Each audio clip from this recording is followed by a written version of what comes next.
प्रसार भारती प्रस्तुत करता है नेशनल बुक ट्रस्ट के सहयोग से तैयार कार्यक्रम स्टोरी लाउंज। स्टोरी लाउंज में आज प्रस्तुत है सुदर्शन वशिष्ठ की लिखी कहानी बालक की सीख। नमस्कार, मेरा नाम सुदर्शन वशिष्ठ, शिमला में रहता हूँ।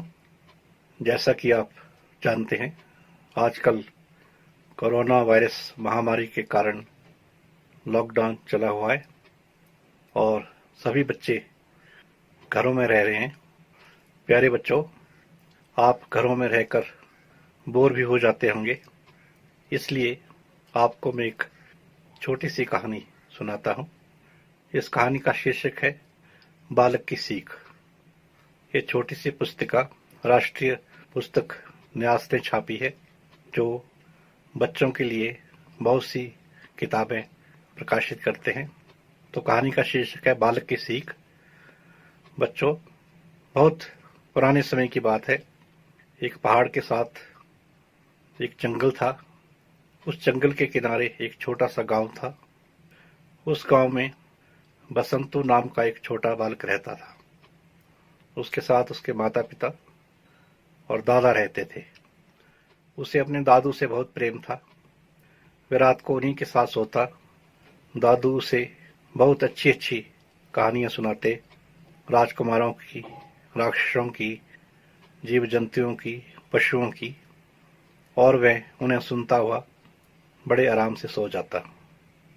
उसे अपने दादू से बहुत प्यार था और सदा उनके साथ साथ चला रहता। समय बीतता गया। उसके दादू काफी बूढ़े हो चुके थे और बीमार भी रहने लगे। होते होते उन्हें कई बीमारियां लग गई। गांव के वैद्य को बुलाया गया, लेकिन दवाइयों का कोई असर नहीं हुआ और उसके दादू बिस्तर पर पड़ गए। जब वे बहुत बूढ़े हो गए तो उनसे ना कोई काम होता था, ना वे बाहर जा सकते थे, ना ही बसंतों को कोई कहानी किस्सा सुना सकते थे। वे उनके साथ सो भी नहीं पाता था, क्योंकि रात को वे खांसते रहते और उन्हें कई तरह की दर्दें और पीड़ाएं रात को होती रहती। बच्चों, उस गांव में एक बड़ा अजीब सा रिवाज था कि जो भी आदमी बूढ़ा हो जाता, नकारा हो जाता, उसे पहाड़ की चोटी पर ले जाते और उस चोटी में उसे वहां छोड़ देते। पहाड़ की चोटी पर ले जाने के लिए एक बड़ा किल्टा गांव में होता है, जिसमें बहुत सा सामान पीठ पर ढोया जाता है। उस किल्टे में डालकर उस बूढ़े को पहाड़ की चोटी पर ले जाते थे।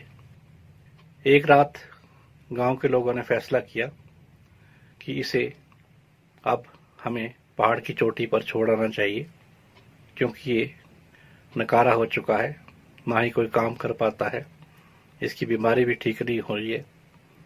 और सुबह तड़के ही वे उसे किल्टे में डालकर ऊपर ले जाने लगे, तो बसंतु भी उनके साथ चल दिया। हालांकि लोगों ने मना किया कि बच्चों को भाई नहीं जाना चाहिए, लेकिन बसंतु नहीं माना। जब उन्होंने पहाड़ की चोटी पर जाकर उसके दादू को पहाड़ के एक ओर छोड़ा तो वे जोर से कराहे। उनकी कराहट सुनकर बसंतु दौड़ा दौड़ा उनके पास चला गया और उन्हें फिर से किल्टे में डालने की कोशिश करने लगा। इस दृश्य को देख जो गांव वाले उसके साथ गए थे, वे बहुत प्रभावित हुए और उन्होंने फिर से उसके दादू को किल्टे में डाल लिया और उसे वापस गांव ले आए। दिन रात दादू की सेवा गांव वाले, उसकी बहू, उसका बेटा करने लगे और आहिस्ता आहिस्ता वे ठीक होने लगे। बसंतु ने जो काम किया, जो अपने दादू को वापस लाया और फिर से गांव वालों ने उसका स्वागत किया, उससे वे इतने प्रभावित हुए कि उस दिन के बाद ये प्रथा या कुप्रथा जिसको हम कह सकते हैं, उसे उन्होंने छोड़ दिया और उसके बाद कभी भी किसी बूढ़े व्यक्ति को वे पहाड़ की चोटी पर नहीं ले गए, ना ही उसे अकेला वहां पर छोड़ा। तो कभी कभी बच्चों, छोटे बच्चे जिन्हें हम नादान समझते हैं, ऐसा काम कर देते हैं कि बड़ों के लिए भी एक सीख बन जाती है।